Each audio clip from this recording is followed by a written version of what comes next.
The jungle did not return Kris Kremers and Lisanne Froon. It returned their camera, and inside that camera was something nobody expected. At first, the photos looked normal.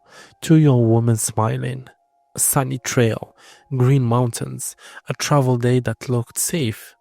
Then the pictures stopped. For days, nothing. Then, in the middle of the night, 1 week after they disappeared, the camera suddenly woke up. Flash, darkness. Flash, branches. Flash, rock. Flash, a strange object. Flash, the back of someone's head. According to Lisanne, the camera took 90 photos between 1 and 4 in the morning on April 8, 2014. Only 3 showed clear images. The rest were mostly darkness and confusion. That is why this case refuses to die. Because if Kris and Lisanne were simply lost, why were those photos taken? If they were trying to signal someone, who were they trying to reach? And if someone else took them, why leave the camera behind? This is not just a disappearance story. It is a trail of broken evidence, a backpack found weeks later, emergency calls that never connected, bones appearing in different places, a phone that was turned on again and again, and 90 photos taken in the jungle darkness. Kris Kremers was 21, Lisanne Froon was 22. They arrived in Panama in March 2014. By the end of that month, they were in Bogotá. Bogotá is a mountain town in western Panama, in Chirico province. It is known for coffee farm, cool weather, volcano views, and hiking trails. To tourists, it can look peaceful. But outside town, the landscape changes fast. The safe road become forests, the forests become cloud jungle, the paths become mud, and the sound of water can hide how far you have already gone. Kris and Lisanne were not reckless criminals. They were not running away. They were not trying to disappear. They were two young women on a trip that was supposed to become a life memory. Instead, their final known day became one of the most haunting mysteries in modern travel history. On April 1st, 2014, Kris and Lisanne went hiking on the Pianista trail near Bogotá. They were last seen before beginning that hike. The trail starts like something made for tourists. Green walls of plants, a narrow path, a climb through the forest. Then it reached a high viewpoint known as the Mirador. From there, the decision becomes important. One direction takes a hiker back toward Bogotá. The other direction leads deeper beyond the tourist side. That second direction is where the case becomes dangerous, because the camera shows that Kris and Lisanne reaches the viewpoint. They took photos. They looked happy. They were in daylight. They were not visibly panicked. Then the camera shows them beyond the summit area. That detail matters because many people believe the real danger began after the Mirador, not at the start of the hike, not in a town, not before they left. After they crossed from a normal hike into a more remote landscape. And once they were beyond that point, one mistake could change everything. A wrong turn, a slippery descent, a stream crossing, a fall, a delay, a path that looks familiar from one direction then becomes impossible from the other. That is the trap of the jungle. It does not need to attack you. It only needs to confuse you. The first hard evidence of danger came from the phones. Later phone analysis showed emergency call attempts after the hike began. The calls did not connect because the area had poor reception. Think about what that means. This was not a case where two hikers simply stayed out late and forgot the time. Someone tried to call for help. And not once. The phone become a silent timeline. They show fear, they show decision making, they show survival.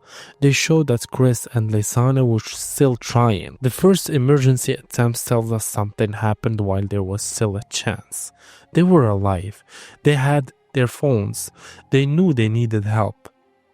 But the jungle gave them nothing back. No signal, no rescue voice, no instructions, no connection. Just a dead screen. And from that moment, the case split into two possible stories. In the first story, they were lost or injured. In the second, something or someone forced them into danger. The evidence does not prove the second story, but the first story still leaves terrifying question. Where exactly were they?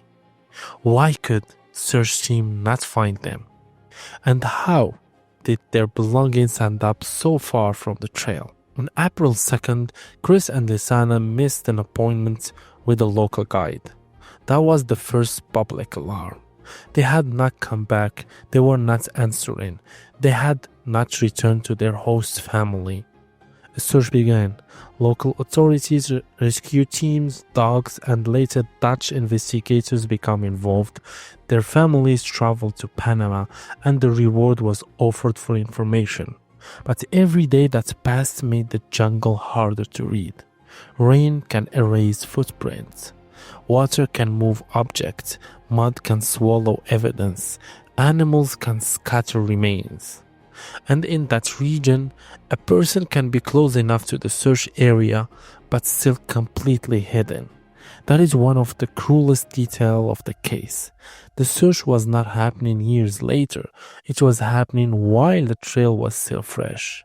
If Kris and Lisanne survived for days, as the phone data suggests, then there is a painful possibility. They may have been alive while people were looking for them, alive but unreachable, alive but hidden by tyranny, alive but too far below the path, alive but unable to climb back. That is the kind of detail that makes this case so difficult to forget, because the fear is not only that they vanished, the fear is that help was close, but never close enough. The phones are some of the most important pieces of evidence. They do not tell the full story, but they tell enough to prove this was not over in one afternoon. Lisanne Samsung and Kris' iPhone were powered on and off over multiple days, with emergency call attempts that failed because of no reception. Lisanne phones died earlier. Kris' phones continue to be used after that. Then comes one of the strangest details.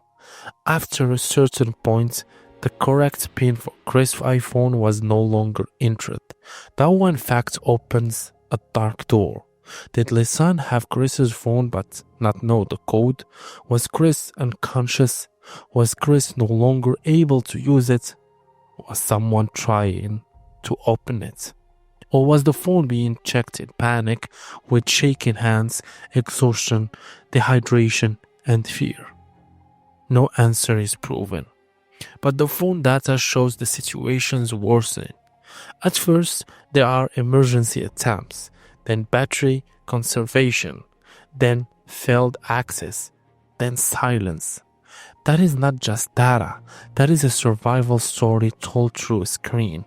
No voice, no message, no final note, just attempts. Power on, power off, no signal, try again, and then nothing.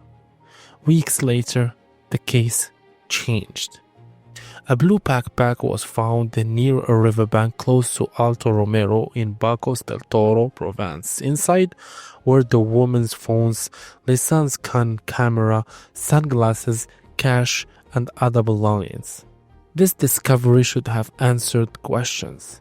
Instead, it created more. Why was the backpack found there? How did it travel from the hiking area to that river region? Did the river carry it? Did someone move it? Why were the phones and camera not destroyed? If robbery was the motive, the backpack is hard to explain. If the river moved it, the condition of the items become important. If someone found it earlier, why was it not reported sooner? None of these questions has a confirmed answer, but the backpack was the key that unlocked the next chapter, because inside it was the camera, and inside the camera were the last known images connected to Kris and Lisanne. The camera did not show a clear crime. It did not show a rescue. It did not show a final message. It showed the jungle at night. And that was worse. The camera's photo sequence has been studied for years. It begins with normal daytime images from the hike. Then it stops. Then it jumps to the night of April 8th. That gap is one of the biggest mysteries in the case. Where was the camera during those days? Why was it not used? Was the battery being saved? Was the camera packed away? Were the women injured and unable to take photos? Or did they believe the phone was more useful than the camera? Then after days of silence, the camera was used heavily, in the dark. La Estrella reported 90 photos over roughly 3 hours. That is not random, casual photography. That is action. Someone was doing something. The simplest explanation is signaling. A camera flash can be seen in darkness. If there were search helicopters, distant lights, or sounds nearby, the camera could have been used as a desperate signal. Another explanation is that the flash helped them see. A jungle at night is almost completely black. If they were trapped, injured, or trying to understand their surrounding, the camera flash could act like a weak lamp. A darker explanation is that the camera was used by someone else. But there is no verified evidence proving that. That is why this evidence is so powerful. It is not clear enough to solve the case, but it is too strange to ignore. The night photo do not show one clean scene. They show fragments, a branch, a rock, dark jungle, a possible wet plastic bag, a reflective object, what looks like paper or plastic range on stick. And the image many people remember most, hair that appears to belong to Kris. That is the danger of this case. The photos invite theories. Every dark shape becomes a clue. Every shadow becomes a possibility. Every bright spot becomes a signal. But the camera never gives the full room. It only gives flashes. Small pieces of a place nobody has confirmed with certainty. The most grounded interpretation is this: someone was alive on April 8th. Someone had the camera. Someone was in darkness. Someone had a reason to keep pressing the button. That alone is chilling, because April 8th was 7 days after the hike, 7 days in a jungle, 7 days after the first emergency call attempts, 7 days after the last normal photos. By then, whoever held that camera was not taking vacation pictures. They were trying to survive something. After the backpack was found, human remains were discovered in the wider river area. The remains did not settle the case. They made it more painful.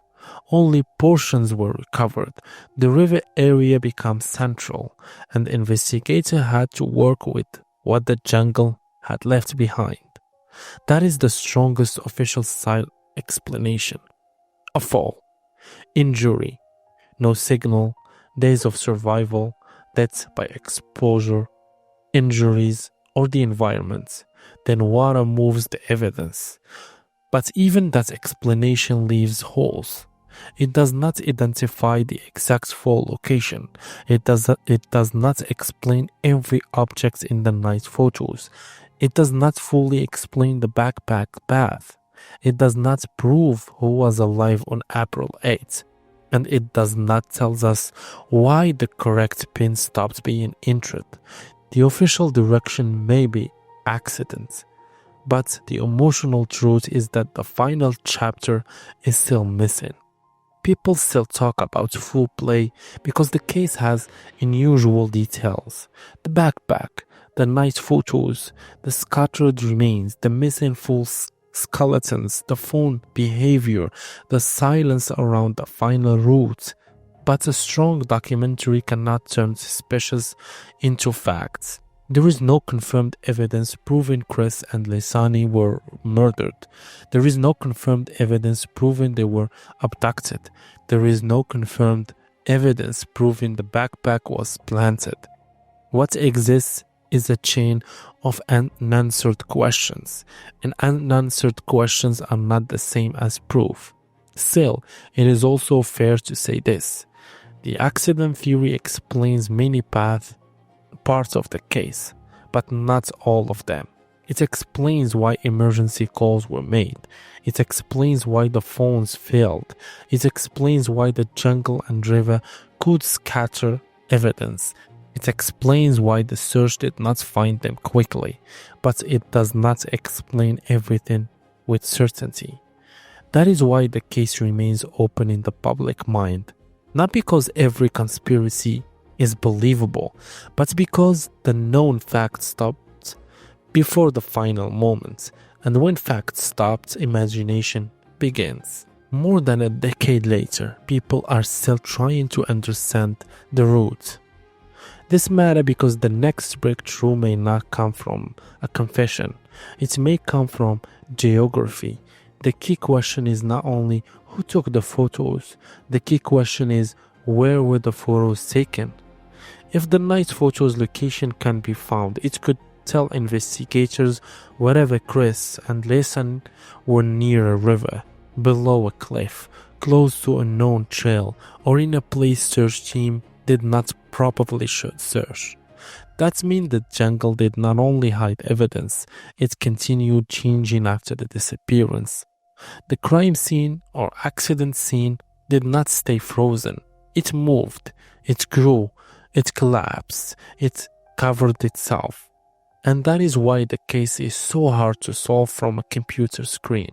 Maps help, photos help, drone footage help, but the jungle is three-dimensional, and the truth may be hidden in a place that looks completely different now. Here is the cleanest timeline based on verified evidence. On April 1st, Kris and Lisanne begin their El Pianista hike. They reach the Mirador. They continue beyond the normal tourist site. Sometime later, something goes wrong. The same day, emergency calls begin. The calls fail. Over the next days, the phones are powered on and off. Lisanne's phone dies. Kris' phone is used later, but the correct pin is no longer entered. On April 8th, the Canon camera takes 99 photos over roughly 3 hours. Weeks later, the backpack is found near a riverbank. Human remains are later recovered and identified. Investigators lean toward the fatal accident, likely connected to a fall, but the exact cause of death is not definitively established. That timeline is simple, but the expression behind it is not, because inside those few lines is one of the most terrifying survival stories imaginable. Two women lose the trail. They call for help. No signal. They keep moving or they stay trapped. Their batteries begin dying. One phone is gone. The other becomes harder to use. Days pass. Food runs out. Strength fades. Night comes again and again. Then on April 8th, someone picks up the camera and starts flashing into the dark. That is the moment this case becomes legend. Nobody can prove the exact moment Kris and Lisanne died. Nobody can prove the exact place where the night photo was taken. Nobody can prove who pressed the camera button. Nobody can prove whether both women were alive on April 8th. Nobody can prove why the correct pin was no longer entered. Nobody can prove the full path of the backpack. And nobody can prove what happened in the missing hours after the last normal daytime photos. That is the real mystery, not the internet noise, not the fake certainty, not the wildest theory with the loudest voice. The real mystery is the missing space between evidence and normal photos, then an emergency call, a silent phone, then night flashes, a missing backpack, then a riverbank, a few remains, then years of questions. This case is not haunting because we know nothing. It is haunting because we know just enough to imagine them alive, enough to see the danger building, enough to know they tried, enough to know the jungle was not silent to them. It was around them every second. Kris Kremers and Lisanne Froon should not be remembered only as a mystery. They were real young women. They had families, they had futures, they had plans after Panama. Their story became famous because of the camera, the phones, and the unanswered questions. But the heart of the case is simple. Two friends went hiking. Something went wrong. They tried to call for help. They did not make it home. That is the tragedy underneath every theory. And maybe one day, someone will find the exact place where those night photo was taken. Maybe a rock formation will match. Maybe a branch pattern will line up. Maybe a river crossing will finally make sense. Maybe the route will be reconstructed clearly enough to close the final gap. But until then, the last confirmed voice in this case is not a voice at all. It is a camera flash. One flash in the jungle, then another, a desperate signal, a final record, a message without words. Kris and Lisanne walked into a Pianista on April 1st, 2014. The phones come back, the backpack come back, the camera, but the full truth stayed in the jungle. And the question is still there. Were those 90 photos a cry for help? Or the only witness to what happened after the trail disappeared? Thank you.